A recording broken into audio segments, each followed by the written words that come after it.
असं म्हणतात ना, मुहूर्त माझा तोच ज्या क्षणी हो इच्छा. ज्या एरियामध्ये त्याला वाव आहे तिथे मी कुठेतरी सेकंडरी असतो. तो अमिताभ असेल तर मी शशी कपूर, मी अमिताभ असेल तर तो शशी कपूर. महाराज म्हणजे एक संन्यासी ज्यांनी लाखो लोकांचा संसार केला. Success is not what you earn for yourself, success is what you live behind. Sir, स्वागत आहे डिझाईन युअर लाईफमध्ये. तुम्ही दोघांनी पण वेळ दिला त्याबद्दल खूप मनापासून आभारी आहे. माझा पहिला प्रश्न तुम्हाला हा आहे, तुमची भेट कुठं झाली? बेसिकली आम्ही दोघं जण ज्या इंडस्ट्रीला बिलॉंग करतो ती इंडस्ट्री होती टीचिंग इंडस्ट्री. आणि टीचिंग इंडस्ट्रीमध्ये असल्यामुळे त्यांचेही कॉमर्सचे क्लासेस होते, जे चेंबूर, मानखुर्द आणि कुर्ला या परिसरात चालायचे. आणि आमच्या इथे ठाणे जिल्ह्यात म्हणजे डोंबिवली, कल्याण, उल्हासनगर. आणि त्यामुळे मग एकमेकांच्या ऑर्गनायझेशनच्या काही प्रोसेसेस सेट करायच्या होत्या, की शिकवणं कसं असलं पाहिजे, इन्क्वायरी हँडलिंग कशी असली पाहिजे, स्टाफ कसा रिटेन करता आला पाहिजे, सॅलरीज कशा द्याव्यात, नोट्स कशा असाव्यात. तर हे सगळं ठरवायचं म्हणून आम्ही एकत्र भेटायला लागलो. सुरुवातीला चांगले मित्र असल्या कारणामुळे त्या क्षेत्रातले आम्ही पुढे व्यावसायिक पार्टनर होऊ असं वाटलं नव्हतं. पण हळू असं झालं की जसे आम्ही ट्रेनिंग या इंडस्ट्रीतले एकमेकांचे बेटर हाफ झालो आणि आमची भेट मात्र ॲज अ शिक्षक म्हणून झाली होती. आज तुमची आयडेंटिटी जी आहे बिझनेस कोच म्हणून आहे. तुम्ही कितीतरी मराठी उद्योजकांना तुम्ही घडवलंय. दुसरी एक आयडेंटिटी तुम्हाला लागून येते की छत्रपती शिवाजी महाराज. सर, छत्रपती शिवाजी महाराजांना म्हणलं की आपल्या म्हणजे अख्खं जीवनच आहे आणि त्यातून शिकण्यासारखं म्हणजे ते न संपण्यासारखं.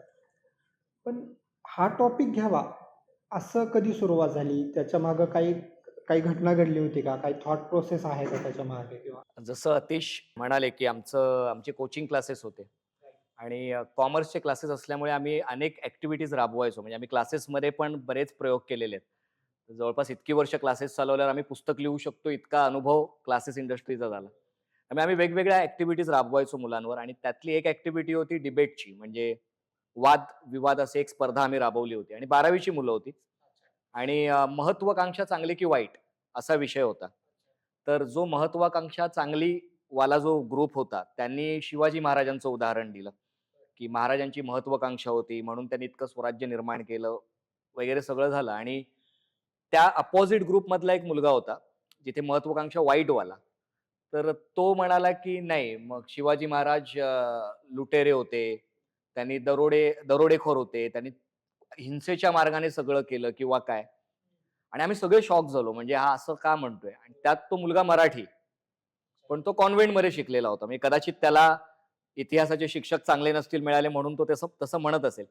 पण मला पण असं स्वतः जाणवलं, की आपल्याला पण तितकं ज्ञान नाहीये. म्हणजे आपण ह्या गोष्टीवर बोलू शकतो किंवा काय. ही गोष्ट जवळपास 2006-07 ची आहे. त्यावेळेला असं वाटलं, की यार इतकं एका व्यक्तीने इतकी मेहनत घेऊन म्हणजे आपण शिवाजी महाराजांचा उल्लेख म्हणजे एक संन्यासी ज्याने लाखो लोकांचा संसार केला, असा करू शकतो. त्यांनी इतकी मेहनत घेतल्यानंतर पण जर महाराज येणाऱ्या पिढ्यांमधून हरवणार असतील, तर कुठेतरी आपणच चुकतोय असं मला वाटायला लागलं. आणि मग त्याच्यावर अभ्यास करायला सुरुवात केली. म्हणजे काही वाचता येईल, कुठे व्याख्यान ऐकता येतील, सोशल मीडियावर काही मिळेल वगैरे. जे त्यावेळेला सोशल मीडिया जास्त प्रचलित नव्हता मुळात. पण जितका काही अभ्यास करता येईल तो करायला सुरुवात केली आणि मग असं वाटायला लागलं, की हा एक समुद्र आहे. त्यात आपण जितके खोल जाऊ तितकं आणखी तो तळ कधी सापडणार नाही आपल्याला. आणि मग हाच अभ्यास पुढे नेत हळू मग विचार आला. आमचा एक जीवनरंग नावाचा ग्रुप होता.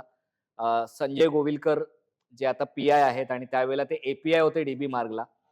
आणि कसं आपलं जिवंत पकडण्यामध्ये काही अधिकारी किंवा काही पोलीस कर्मचाऱ्यांचा हात आहे त्यामधले ते एक. त्यांना राष्ट्रपती पदक पण मिळाले. तर आम्ही सगळ्यांनी मिळून एक ग्रुप फॉर्म केलेला जीवनरंग.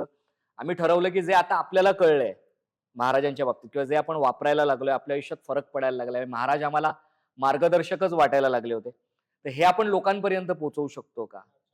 आणि तिथून सुरुवात झाली महाराजांच्या कार्यक्रमांची. मग त्याला नाव काय द्यायचं? तर मला शिवाजी व्हायचंय हे नाव देऊया. कारण नितीन बानगुडे पाटलांचं एक क्लिप फार व्हायरल झाली होती. तर मला काय व्हायचंय? मी ज्या क्षेत्रात असेल त्या क्षेत्रातला मला शिवाजी व्हायचंय. तर ते नाव भावलं आणि आम्ही तेच नाव घेऊन पुढे.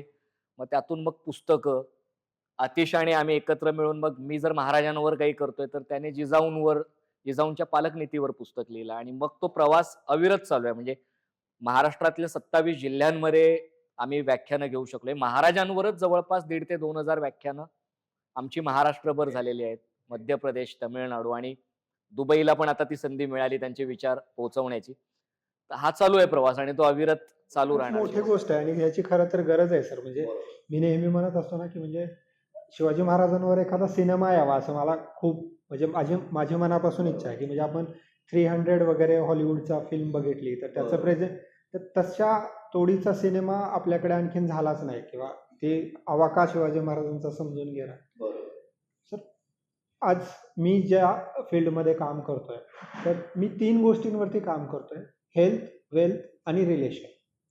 मला आपल्या दोघांकडून पण हे जाणून घ्यायचं आहे की छत्रपती शिवाजी महाराज असतील किंवा रिलेशनमध्ये जिजाऊनी जे काम केलेलं आहे तर ह्या तिन्ही टॉपिकवर तुम्हाला जो सगळ्यात भावलेला असेल किंवा सगळ्यात एक पॉइंट काय सांगाल तुम्ही 3 ह्याच्यामध्ये दोघांकडून मला हे मी सुरुवातीला हेल्थ या टॉपिक बद्दल सांगतो की जेव्हा छत्रपती शिवाजी महाराज यांचा आग्र्याहून सुटका हा एपिसोड सर्वत्र प्रचलित आहे की महाराज आग्र्याहून निघून आले. साधारण एक 25-26 दिवसांचा कालावधी लागला. अंतर साधारण एक 2,500 म्हणजे 2,600 मैलांचं अंतर होतं महाराज राजगडावर परत यायला. जे तसं बघायला गेलं तर कुठल्याही घोडीवर येणं हे शक्य नाहीये, पण महाराजांचं नेटवर्कच इतकं स्ट्रॉंग होतं की गावोगावी कदाचित दररोज म्हणतोय मी, त्यांच्यासाठी ती घोडी तयार असते. म्हणजे घोडी ही बदलली गेली होती, पण त्या घोडीवर मांड टाकून बसणारा जो माझा राजा होता, तो राजा मात्र एकच होता आणि 26 दिवस अविरत 2,500 मैलांपेक्षा जास्तीचा प्रवास करणं हे तुमचं हेल्थ चांगली असल्याशिवाय अशक्य आहे, इम्पॉसिबल आहे. तेही आणि 60 ते 70 राजांनी करून किलोमीटर दाखवलं. रोज घोडदौड करायची. म्हणजे घोड्यावर 70 किलोमीटर, 60 किलोमीटर रोज धावणं आणि 26 दिवस अविरत ते करायचंय.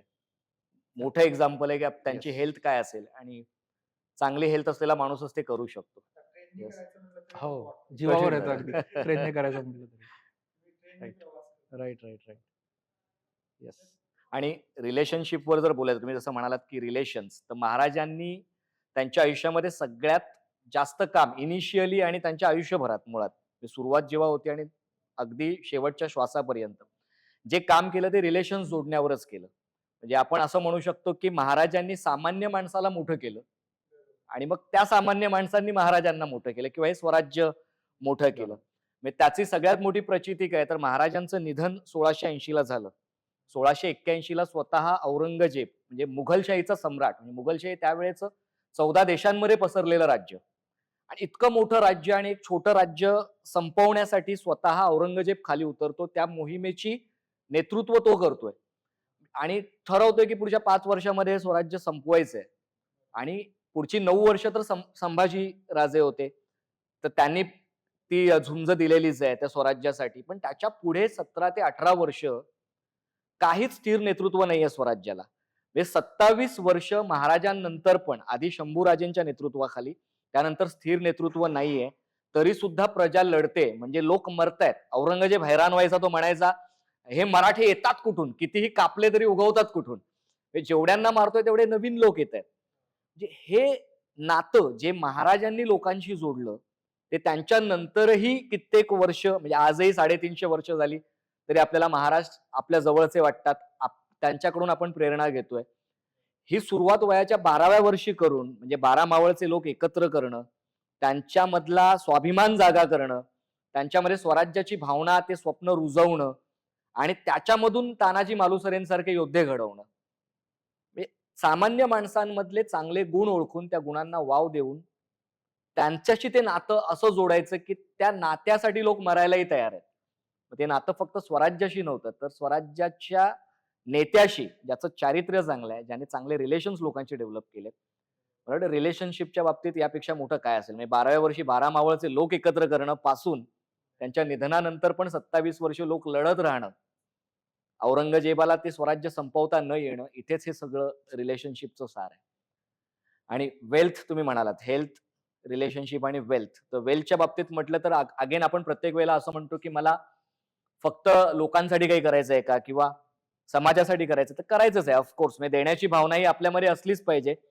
पण आपली ताकद ही आपलं आर्थिक इंजिन आहे. आपलं आर्थिक इंजिनही चाललं पाहिजे आणि स्वराज्याच्या अनेक गोष्टींमध्ये आर्थिक इंजिन चालवण्याची ताकद होती. मग त्याचं एक एक्झाम्पल झालं तर महाराजांच्या निधनाच्या वेळी जी संपत्ती मोजली गेली ती आजच्या रकमेनुसार 4 लाख कोटी रुपयाची नेटवर्थ ह्या स्वराज्याची होती. त्यावरून तुम्ही अंदाज घेऊ शकता की वेल्थवर पण महाराजांनी किती काम केलेलं आहे. कारण वेल्थ असेल तर ताकद आहे. इव्हन सुरतेवर छापा टाकणं, तिकडून जी येणारी संपत्ती आहे ती संपत्ती पुन्हा स्वराज्याच्या विस्तारासाठी, दळणवळणासाठी किंवा स्वराज्याच्या विकासासाठी लावणं. वेल्थ असेल तरच सगळ्या गोष्टी होऊ शकतात. पैसा असेल तर कॉन्फिडन्स आहे, तर तो कमवण्याचे मार्गही असले पाहिजेत आणि ते स्वराज्यामध्ये ऑफकोर्स होते. आणि ते सुरुवातीला 12 किल्ले असणं म्हणजे स्वराज्याची सुरुवात ही म्हणजे झिरो पासून नाही आहे. अगदी आपण म्हणतो शून्यातून सुरुवात. शहाजी राजेंनी जे पुणे आणि सुपे ही जहागिरी दिली तिथून छोटे म्हणजे 12 किल्ल्यांपासून सुरुवात होते आणि त्यांच्या निधनाच्या वेळी 1680 ला 360 किल्ले स्वराज्यामध्ये होते. 360 किल्ले स्वराज्यामध्ये आणणं, जोडणं याच्या मागचं पण महाराजांचा फोकस किती क्लिअर होता. त्यांना हवं असतं तर ते शिल्प बांधू शकले असते, मंदिरं बांधू शकले असते मोठमोठी. त्यावर लक्ष न देता किल्ल्यांवर का? तर किल्ले हे स्वराज्याचे रक्षक आहेत. ते स्वराज्याला सर्व बाजूने सुरक्षा देणार आहेत. त्यामुळे स्वराज्याचे रक्षक म्हणून किल्ले मॅक्झिमम आपल्या स्वराज्यात आले पाहिजेत. आणि त्यात पण किल्ल्यांच्या बाबतीत आणखी एक जबरदस्त गोष्ट मी तर सांगेन आतिशने सांगावी. पुरंदरच्या तहानंतरची आपली परिस्थिती काय होती आणि म्हणजे पुढे काय झालं? पुरंदरचा तह ज्या क्षणी झाला त्या क्षणी महाराजांचं वय साधारण 35 वर्षाचं होतं आणि 35व्या वर्षी 35 किल्ले हातामध्ये होते. आणि ही घटना आहे साधारण 1665 सालची. आणि तह झाला, तहामध्ये आपल्याला 23 किल्ले द्यावे लागले. अर्थात महाराजांनी त्याही वेळेस जे किल्ले दिले ते किल्ले एकतर कमी कामाला असतील असे किंवा परत सहज घेता येऊ शकतील असेच किल्ले बऱ्यापैकी हँडओव्हर केले.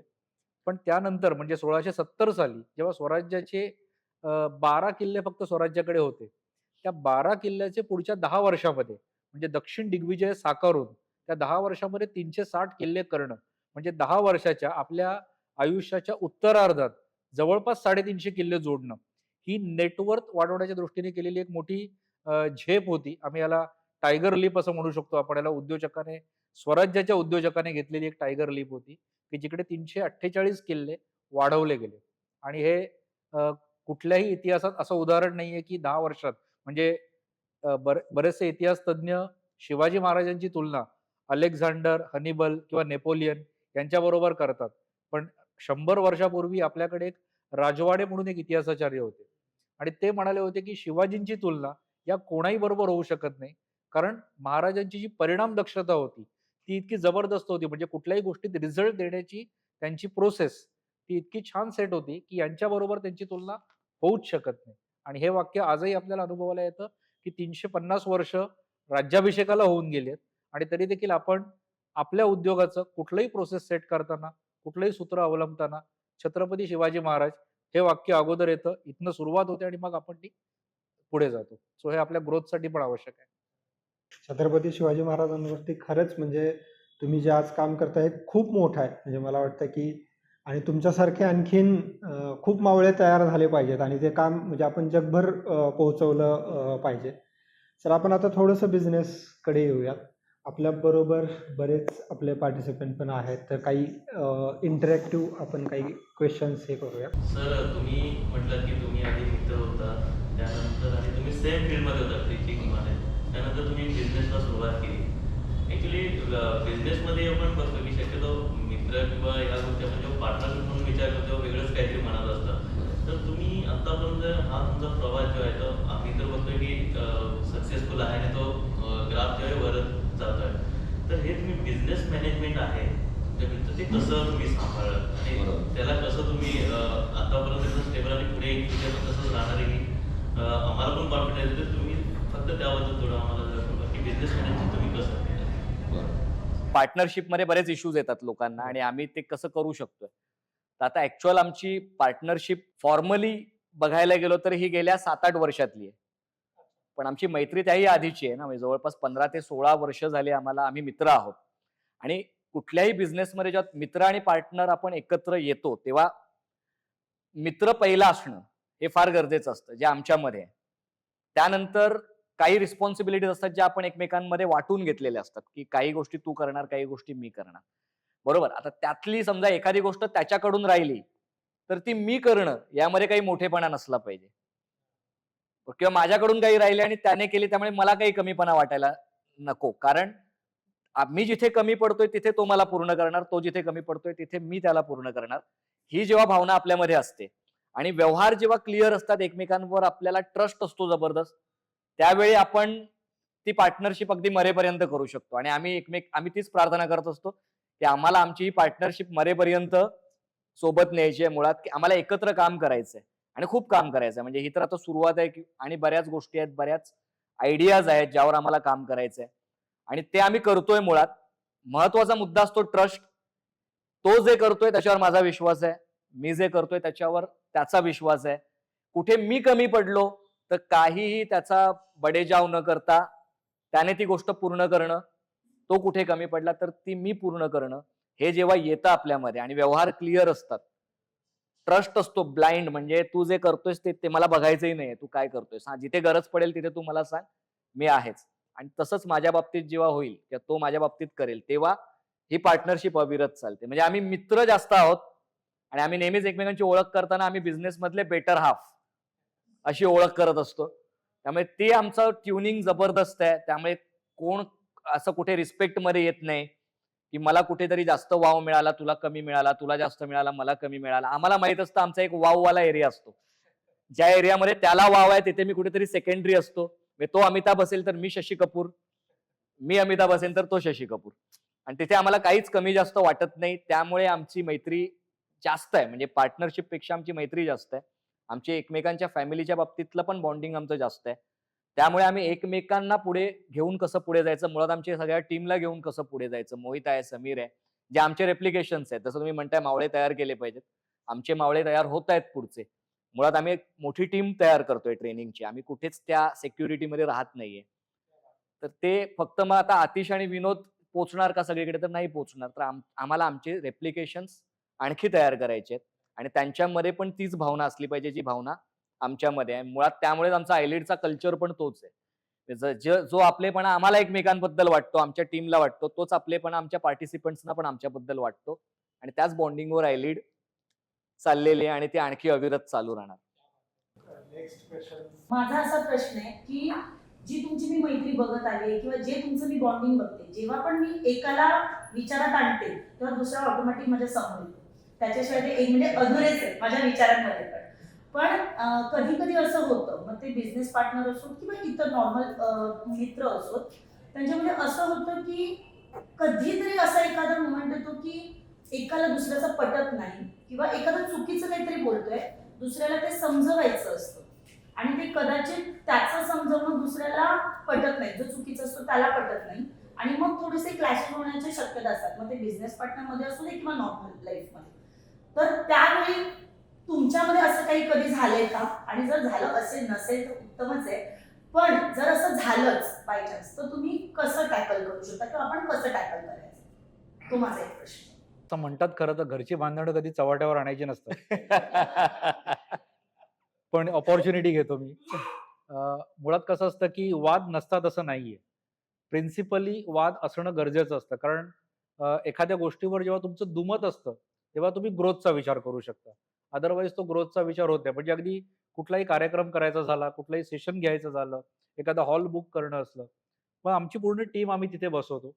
इथे आमच्याकडे कसं आहे की जरी आम्ही दोघं जण या संस्थेचे फाउंडर मेंबर असलो, तरी फाउंडर म्हणून आम्ही आमची सगळी ऑथॉरिटी जी आहे ती एकमेकांमध्ये शेअर करत असतो, की या प्रोसेसमध्ये नेमकं काय केलं गेलं पाहिजे. आणि सगळ्या प्रोसेसना रिटर्न आहेत अगदी. म्हणजे कुठली एखादी बॅच चालू करायची असेल, तर बॅच चालू करायच्या आधी आम्ही काय कामं केली गेली पाहिजे. मग ती कामं करताना समजा ह्यांच्याकडनं काही कमी झाली किंवा माझ्याकडनं काही कमी झाली, तरी आम्ही एकमेकांना दूषणं देत बसत नाही. ती मात्र प्रोसेसमध्ये आहेत म्हणून ती कंप्लीट करून घेतो. मग ती करण्यासाठी कदाचित समीर मदत करतील, कदाचित मोहित मदत करतील, पण आम्ही प्रोसेस कंप्लीट करून घेतो. वाद नंतर घालतो. म्हणजे वाद हा गरजेचा असतो, की हे राहिलंय, हे करायचं राहिलं, जे व्हायला नको होतं. आणि ते आम्ही बोलतो मात्र, पण आम्ही ते म्हटलं जसं, की आपण पार्टनर्स मधले वाद हे पार्टनर्स मध्ये असले पाहिजेत, कारण ते डिस्कशन असतं. संस्थेच्या ग्रोथसाठी ते गरजेचं असतं. ते केल्याने आम्हाला नवीन प्रोसेस मिळते कधी-कधी आणि मग नवीन प्रोसेस आम्ही पुन्हा ती कागदावर घेऊन येतो. आमचा Google ड्राईव्हवरती प्रोसेस सेट होते आणि मग आम्हाला जेव्हा केव्हा ती ऍक्टिव्हिटी करायची वेळ येते आणि तेव्हा आठवत नसेल असं वाटलं की लगेच आम्ही ड्राईव्ह ओपन करतो आणि एकमेकांना पाठवतो की अच्छा ही 2 कामं आपल्या दोघांच्या नावाने आहेत, ती आपल्याला करायची आहेत आणि त्याप्रमाणे आम्ही ती प्रोसेस फॉलो करतो. त्यामुळे वादावर हे आमच्याकडे सोल्युशन आहे. आणि दुसरी गोष्ट आता जे खूप महत्वाचं आहे, सगळ्या उद्योजकांसाठीच महत्वाचं आहे. प्रत्येकाचे स्वभाव वेगळे असतात. आता इथे आमच्या कोर टीममध्ये 8 जण आहेत. 8 जणांचे स्वभाव वेगवेगळ्या टोकाचे आहेत. प्रत्येकाच्या समजुती वेगळ्या आहेत, बिलीफ सिस्टम्स वेगळे आहेत आणि प्रत्येकाचं वागणं वैयक्तिक आयुष्यामध्ये वेगवेगळं आहे. म्हणजे मी आता इथे असा जसा बसलोय तुमच्याशी बोलतोय तसं मी घरी नाही बसत. किंवा घरी नाही बोलणार. बरोबर ना? माझ्या घरातला विनोद वेगळा आहे, तिकडचा रोल वेगळा, इकडचा वेगळा. आतिशचंही तसंच आहे, प्रत्येकाचं तसं आहे. त्यामुळे काय होतं की मी माझा विचार, हा याचा विचार, 8 जण आम्ही डिस्कशनला बसलोय, 8 दुनिया डोक्यामध्ये घेऊन बसलेले असतात. तर त्यांच्या प्रत्येकाच्या 8 समज असतात की हे असंच आहे. तर मला वाटतं याच्यावर एक उपाय हाच असतो की आपण आपल्या संस्थेची एक समज सेट केली पाहिजे. त्याच्या व्हॅल्यूज ठरवल्या पाहिजेत, की तुला काय वाटतं, मला काय वाटतं नाही. संस्थेला काय हवंय? आपण ह्या 5 गोष्टी ठरवल्यात नाही, 5 तत्व आहेत जी आपल्याला फॉलो करायची आहेत. मग या 5 तत्वांना मी त्याच्या विरुद्ध घरात वागत असेन, पण मी जेव्हा संस्थेत पाऊल ठेवतो, तेव्हा मला हे तत्व अंगीकारावंच लागणार. स्वराज्यामध्ये पण महाराजांनी तेच केलं होतं. महाराज असतील नसतील समोर, तुम्हाला ह्याच गोष्टींना फॉलो करायचे आहेत. ज्या प्रिन्सिपल्स ठरवलेत ते प्रिन्सिपल्स तुम्हाला कोणत्याही परिस्थितीमध्ये पार पाडायचे. तर तसं जर आपली तत्व ठरलेली असतील, मग आमचे वाद कुठे होतात? तात्विक. म्हणजे हा या हॉलमध्ये घ्यायचा कार्यक्रम की त्या हॉलमध्ये घ्यायचा. मग 500च्या कॅपॅसिटीमध्ये घ्यायचा की 1000च्या कॅपॅसिटीमध्ये घ्यायचा. मग याच्यावर आमचे वाद होऊ शकतात कदाचित. पण आमचे कधी ह्या लेवलला वाद होत नाहीत की संस्थेला ज्या गोष्टी गरजेच्या आहेत आणि जे ठरलेलं आहे त्याच्या बाहेरनं आतिश बोलणार, त्याच्या बाहेरनं विनोद बोलणार. आधी बोलण्याची वेळ कधी येईल? जर क्वार्टरली आपण रिव्ह्यूसाठी बसलोय, ह्या व्हॅल्यू मध्ये थोडासा इश्यू येतोय, ह्याला आपण थोडं चेंज करून नवीन व्हॅल्यू आपण ऍडिशन मध्ये ऍड करूया का? तर ठीक आहे. अदरवाईज आपल्याला या पद्धतीनेच चालायचंय. हे पॅरामीटर्स जेव्हा ठरतात तेव्हा सगळी माणसं त्याचप्रमाणे वागतात. बरोबर ना? म्हणून आमचं तसं तात्विक वाद होतील, ते सगळं होईल. आमची भांडणं होतील तशी, नाही हे असंच आणि हे असंच. पण ते कुठल्या गोष्टींवर ज्या इतर आहेत, म्हणजे संस्थेच्या ज्या व्हॅल्यूज आहेत त्या बाबतीत कुणाचेच वाद नसतात. म्हणजे जर आपण मूल्यांना धरून चालत असू, बरोबर. तर जर जे मूल्य आहे तेच आपण जर फॉलो करतोय, बरोबर. तर तिथे असं म्हणू शकतो का की तिथे आपण मैत्रीपेक्षा पहिलं मूल्याला भाव द्यावा? प्रश्नच नाही, प्रश्नच नाही. Yes yes yes. आणि तुमच्या दोन्ही पार्टनर्सनी मिळून ती ठरवली पाहिजे. म्हणजे मी ठरवलंय आणि याला फॉलो करायचं तर होणार नाही. आम्ही दोघांनी मिळून ते ठरवलंय ना, आता आपण ठरवलंय तर याच्यावरच चालायचं बस. म्हणजे आता तुझा विचार नाही, माझा विचार नाही. या पद्धतीने केलं तर नक्कीच तो तो वाद टळू शकतो भविष्यातला. थोडक्यात तुमची जी मूल्य आहेत ना, ती मूल्य म्हणजे तुमच्या स्वभावाला, तुमच्या संस्थेच्या ग्रोथसाठी तुम्ही दिलेला पर्याय आहे. म्हणजे तुमचा स्वभाव असा आहे, पण तो संस्थेच्या ग्रोथला जर अफेक्ट करतोय, तर तुम्ही पर्यायी स्वभाव निवडा आणि तसं वागा, कारण संस्थेची ग्रोथ महत्वाची आहे आणि ते आम्ही शक्यतो बऱ्याचदा फॉलो करतो. नाही तर पहिली गोष्ट, आपण जर एका प्लॅटफॉर्मवर असू ना, म्हणजे हे सगळं डिसाइडेड आहे. एक गोष्ट लक्षात ठेवायची तत्वांच्या बाबतीत, मार्केट बदलेल, परिस्थिती बदलेल, फायनान्शियल कंडिशन्स बदलतील, चांगल्या होतील, वाईट होतील, एम्प्लॉईज येतील आणि जातील, पार्टनर्स येतील आणि जातील, इतर वेंडर्स येतील जातील, कस्टमर्स येतील जातील, सगळं बदलेल. तत्व ही कायम तिथेच असतात. जर ती नसतील तर तुमच्या संस्थेचा कल्चरच सेट होऊ शकत नाही. प्रत्येक माणूस आपल्या आपल्या मनाने वागायला लागला तर आपली संस्था कधीच एका अलाइन्ड वेने पुढे जाऊ शकत नाही. मग पहिलं तर जर माझा तो वाद माझ्या पार्टनरशीच होतोय, तर कुठेतरी आम्ही अजूनही त्या तत्वांना एक्सेप्ट केलेलं नाहीये एका लेवलला. कारण मला ते वाटतंय फॉलो व्हावं, कदाचित त्याला ते वाटत नाहीये. तर कुठेतरी आपल्याला बसून एकत्र त्याच्यावरच आधी विचार केला पाहिजे, ब्रेनस्टॉर्मिंग केली पाहिजे, की बघ आधी हे तत्व ठेवायचंय का हे सांग, आणि जर ठेवायचंय तर ते आपल्याला कोणत्याही परिस्थितीमध्ये फॉलो करायचंय. आम्ही नेहमी सांगतो की तुम्ही तत्व बदलायचंय की माणूस बदलायचा. कधी असतं की माणूस बदला जर तो त्यात हा नाही, मग आपल्याला पुढे जायचंय तर तत्वांना घेऊन, कल्चरला घेऊनच पुढे जाता येतं. तर तसं मला वाटतं तुम्ही एका प्लॅटफॉर्मवर येऊन विचार केला पाहिजे. बाकी इतर संस्थेच्या बाहेरचे लोक बाधा आणतायत त्या तत्वांमध्ये, आपण आपल्या तत्वांवर कायम राहिलो पाहिजे. जर ती ठरवलेत विचार करून की आपल्याला ही फॉलो करायची आहे, त्याच्याशी तडजोड नाही झाली पाहिजे. आणि मुळात तुम्ही तुमचा ना रिस्क ॲपेटाईट जर तुमचा कळला असेल तुम्हाला, की मी किती रिस्क घेऊ शकतो, तर हा प्रश्न स्वतःला विचारायचा, की समजा माझा पार्टनर एखादी गोष्ट माझ्या मनाविरुद्ध करतोय, तर हा प्रश्न विचारायचा, की फार तर काय होईल? फार तर काय होईल एवढं कळलं, तर चल तू करतोयस, मी तुझ्या सोबत आहे. जाऊ पुढे. फार तर काय होईल? कदाचित एखादं नुकसान होईल. तो ॲपेटाईट जर असेल की ते नुकसान पचवण्याचा, तर तुझ्यासोबत गेल्याने इकडे नुकसान झालं, चल पुन्हा एकदा प्रोसेसवर येऊयात जी आपण अगोदर सेट केली आहे आणि आपण त्या प्रोसेसवर लागू शकतो. त्यामुळे मुळात मैत्री महत्वाची, म्हणून फार तर काय होईल हा प्रश्न विचारायचा आणि गरज पडली तर कधीतरी एखाद्या प्रोसेसला मुरड घालून आपला पार्टनर म्हणतोय, जो आपला लाईफ पार्टनर आहे, बिझनेस पार्टनर आहे, तो म्हणतोय म्हणून त्याला मुरड घालावी आणि त्याच्या सोबत जावं. कारण एक म्हणतो ना आपण की either do what you love or love what you do. तर तुम्हाला दोन्ही गोष्टी मिळणार नाहीयेत. बरोबर. दोन्ही मधलं एकच काहीतरी मिळेल. तर ते तुम्ही नक्कीच निवडा. पूर्वीच्या काळी महाराजांच्या वेळेमध्ये त्यांचे शत्रू भरपूर होते.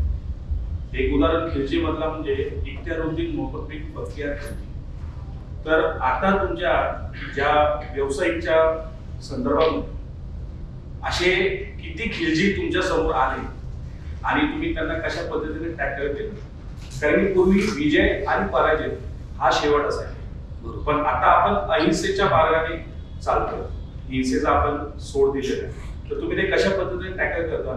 कारण की आम्हाला आमच्या व्यवसायामध्ये असे भरपूर खिलजी समोर येतात, तर आम्ही त्याचा अहिंसेच्याच रूपामध्ये उत्तर देतो. पण जर तुमच्याकडनं आम्हाला एक पक्क असं उत्तर मिळालं तर आम्ही त्याचा वापर करतो. ते खिलजी म्हणजे कॉम्पिटिटर्स म्हणताय की कोणी असे लोक जे त्रास देतात आपल्या बिझनेसला, बरोबर ना?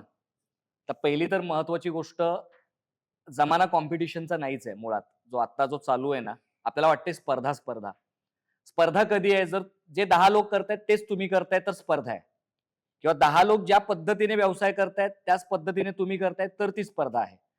मुळात आयलीडचा आम्ही एक गोष्ट अभिमानाने सांगतो की आमची कुणाशी स्पर्धा नाहीये. भले ट्रेनिंग इंडस्ट्री खूप मोठी आहे आणि अनेक ट्रेनर्स आहेत, म्हणजे मुंबईमध्ये पाहिलं तर असे ट्रेनर्सचा भडीमार आहे, ट्रेनिंग कंपन्यांचा भडीमार आहे.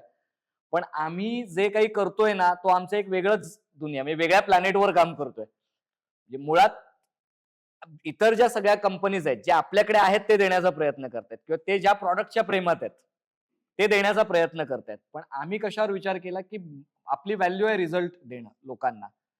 तर रिझल्ट देण्याआधी एकतर लोकांची गरज काय हे कळलं पाहिजे. आता तुम्ही तर सगळे एंटरप्रेन्योर 2.0 चा हिस्सा आहात. आपला जो कोर्स चालू आहे आणि तुम्हाला कळतंय प्रत्येक दिवशी काहीतरी आपल्याला वेगळं कळतंय आणि वेगळ्या पद्धतीने आपला आता बिझनेस व्हायला लागलाय. मग हे लगेच झालंय का? नाही झालंय. याच्यावर आम्ही कित्येक वर्ष काम केलेलं आहे. अनेक उद्योजकांचा अभ्यास करून त्यांच्या नेमक्या समस्या काय आहेत, मग त्या समस्यांवर काय सोल्युशन असू शकतं. तुम्ही जेव्हा सोल्युशनवर काम करताना तेव्हा स्पर्धा राहत नाही. प्रॉब्लेम सॉल्व्ह करणं. आता तुम्ही जे बसलाय समोर 40 लोक आहेत आपल्या समोर, तर त्या 40 लोकांचा प्रॉब्लेम सॉल्व्ह करण्यावर आपला भर आहे का? हुशार मुलं सगळा अभ्यास करतात स्वतःचा, पण जो सगळ्यात वर्गातला ढ मुलगा आहे, जो नाही करू शकत आहे, जर त्याला तुम्ही एका लेवल पर्यंत पोहोचवू शकलात तर त्याच्या इतकी चांगली जाहिरात तुमची दुसरा कोणीच करत नाही. म्हणजे मुळात आम्ही जे करतोय ते आमच्याच इंडस्ट्री मधलंच काम आहे, जे इतर अनेक लोक करतायत, पण आमची करण्याची पद्धत वेगळी आहे आणि त्यामुळे आम्ही त्यांच्यापासून वेगळे होतोय आणि आम्ही कुठल्याच कॉम्पिटिशन मध्ये नाही.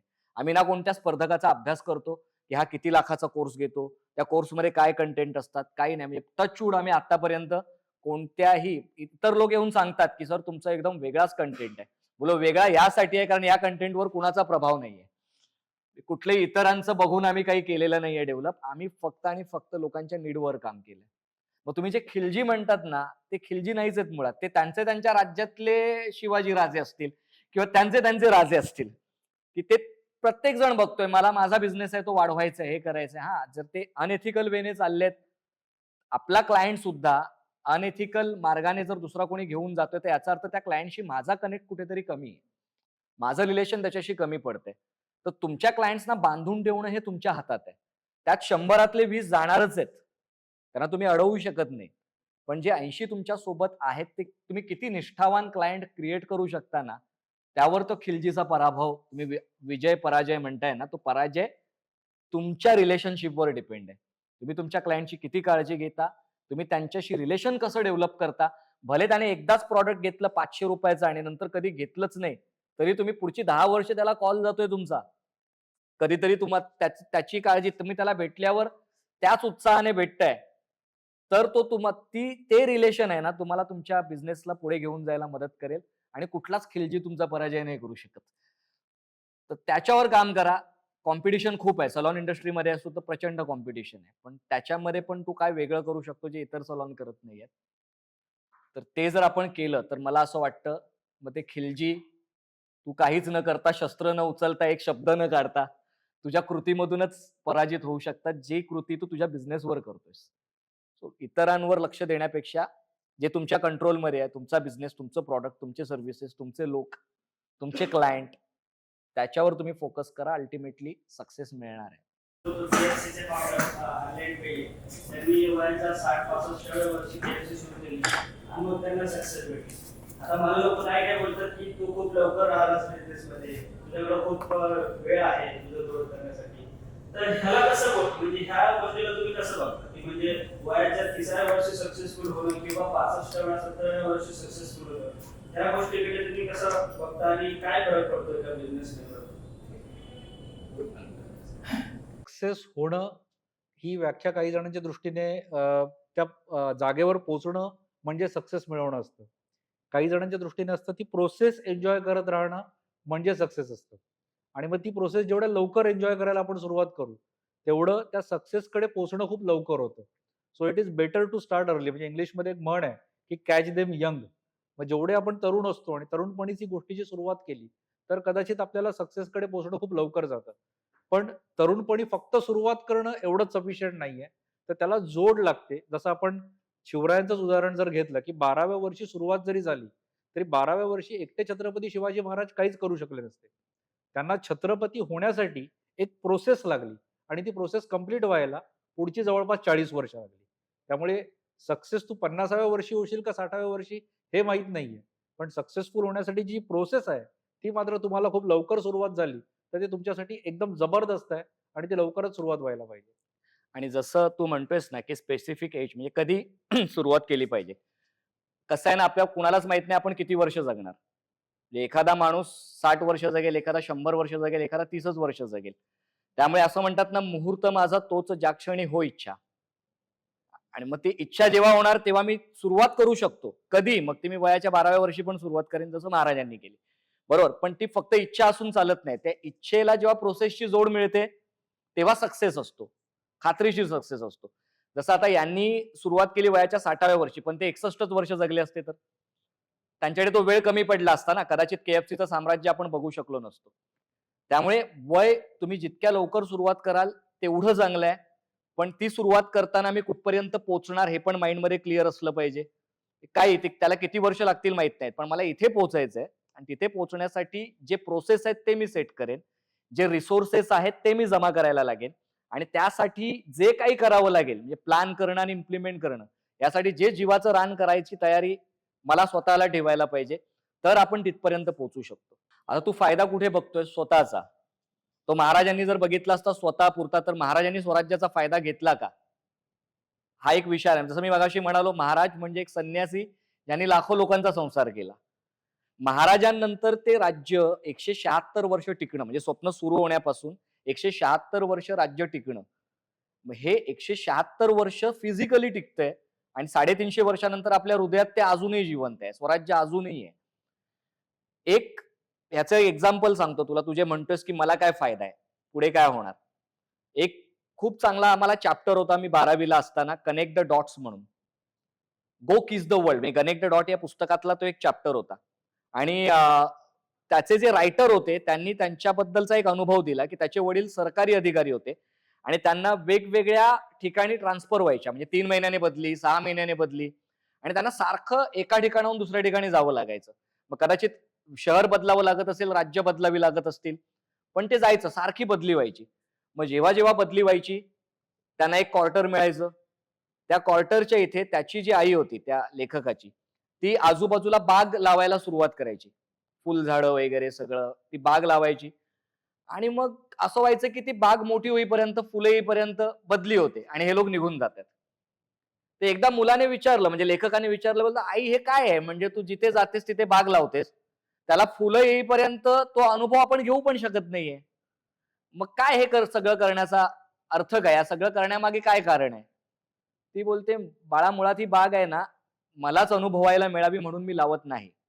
माझ्यानंतर कुणीतरी फॅमिली इकडे येणार, ती जेव्हा येईल आणि ही फुललेली बाग जेव्हा बघेल, तेव्हा ज्याने ही बाग लावली त्याचं कुठेतरी कौतुक होईल आणि ती पॉझिटिव्ह एनर्जी मी जगात कुठेही असेल तर ती माझ्यापर्यंत पोहोचेल. तर लेखक म्हणतो जे वाक्य बघ तुझ्यासाठी माझ्यासाठी सगळ्यांसाठी आहे आणि ते वाक्य मी माझ्या लाईफमध्ये फॉलो करतो. लेखक म्हणतो success is not what you earn for yourself, success is what you live behind. यश ते नाहीये जे तुम्ही स्वतःसाठी कमावता, यश ते आहे जे तुम्ही इतरांसाठी सोडून जाता, जे महाराजांनी आपल्यासाठी सोडलं, ज्याच्या आधारावर, ज्या इन्स्पिरेशनवर आजही अनेक स्वराज्य उभी राहतात. तसं आज तू काहीतरी करशील, कदाचित ते अनुभवायला तू नसशील भविष्यात, पण जे ते अनुभवतील ते नक्कीच नाव काढतील की हे शुभमने सुरू केलं होतं आणि त्याचं आज आपण फळं आजही अनुभवतोय. पुढची 7 पिढ्या ती फळं तुमची अनुभवली जात आहेत. तर मला वाटतं तसा सक्सेसची व्याख्या आपण करायला हवी. मी आणखीन एक थोडंसं हे करतो की माझं फील्ड जे आहे ते फिल्म रिलेटेड आहे. मी बऱ्याचशा वेळेला फिल्मबद्दल बोलतो की फिल्ममधून आपण काय शिकलं पाहिजे. नेटफ्लिक्सला आत्ता एक वेब सिरीज आलेली आहे, 3 बॉडीज प्रॉब्लेम नावाची. तर त्याच्यामध्ये असं दाखवलं की एलियन्स आहेत हे आपल्या पृथ्वीवर अटॅक करणार आहे आणि त्यांना आपल्यापर्यंत पोहोचण्यासाठी 450 वर्ष लागणार आहे आणि त्यासाठी काही लोक स्ट्रगल करतायत आणि त्यांना आपण कसं अटॅक करायचं ह्याचं प्लॅनिंग करतायत. तर ते आवर्जून त्यात लक्षात येईल. आणि खूप साऱ्या लोकांचं हे असतं की 450 वर्षानंतर येणार आहेत, आपण कशाला आपण टेन्शन काय घ्यायचं करायचं? त्याचं. आणि 3 लोकांची त्यामध्ये निवड केली की जगातले टॉपचे फिजिक्सवर काम करणारे आहेत आणि मग ते त्यांना कसं अटॅक करतात, त्यासाठी लागणारे करोडो रुपये आहेत आणि तो टाइम कसा कॅप्चर करायचा वगैरे. अमेझिंग आहे, त्यातून बरंचसं शिकायला मिळेल. Next question. छोटंसं ऍडिशन करतो मी. येस. अमेरिकेमध्ये टेक्सासमध्ये ना एक घड्याळ तयार होते आणि ते घड्याळ हे 10,000 वर्ष टिकणारं घड्याळ असणार आहे. म्हणजे डोंगरामध्ये ते घड्याळ तयार होते. आता ते घड्याळ जेव्हा तयार होतं तेव्हा त्या घड्याळामध्ये जेफ बेझोस नावाच्या माणसाने, म्हणजे जो अमेझॉनचा ओनर आहे, त्याने 42 दशलक्ष डॉलर्सची गुंतवणूक केली, $42 बिलियन. आणि त्यांना हा प्रश्न सतत विचारला जातो, म्हणजे जसा तू विचारला जास तसा, की काय म्हणजे हा वेडेपणा आहे ना, की 10,000 वर्ष आपण जगणारच नाही, त्या गोष्टीमध्ये तुम्ही गुंतवणूक का करताय? तर त्यांचं उत्तर काय असतं माहिती आहे का, की 10,000 वर्षानंतर जो कुठला समाज असेल, जी कुठली लोक असतील, कदाचित अमेरिका असेल नसेल माहित नाही, पण त्या लोकांना कळलं पाहिजे की माझे पूर्वज जो विचार करायचे तो विचार 10,000 वर्ष टिकायचा आणि तो विचार 10,000 वर्ष टिकणं हेच सक्सेस आहे. ते सक्सेस जरी आपल्याला जगता आलं तरी खूप झालं. म्हणजे आपण आपली जी संस्था चालवतोय, सांभाळतोय, ती आपल्या नंतर तो विचार घेऊन जरी चालली तरी संस्था आरामात पुढे जाऊ शकते. खूप खूप मनापासून आभार. थँक्यू. तुमची जी सुरुवात केली होती आपण, की तुमच्या दोघांची जी मैत्री आहे ही अशीच राहो आणि तुम्ही जगभर उद्योजक घडवावेत, त्यासाठी माझ्या खूप खूप शुभेच्छा. आपल्या सगळ्यांचे खूप आभार. थँक्यू. Thank you sir.